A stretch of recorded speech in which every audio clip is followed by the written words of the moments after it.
তুমি তো মা নও, তুমি ডাইনি। লজ্জা করে না তোমার? সন্তানের ক্ষতি করো। এই কথাটা আমাকে পদে পদে শুনতে হয়।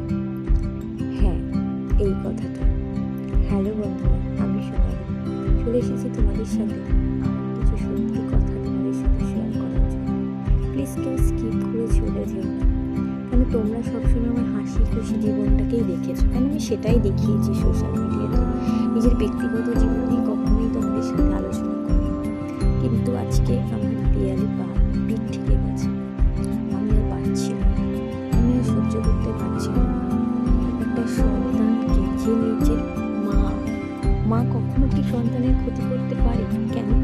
আমি লোকের বাড়ি কাজ করি, সোশ্যাল মিডিয়ায় অ্যাক্টিভ থাকি, নিজের সন্তানের নাকি যত্ন করতে পারি। তোমার আমার ভিডিওগুলো দেখে মনে হয় যেন এতটা খারাপ, এতটা যত্নশীল মানুষ।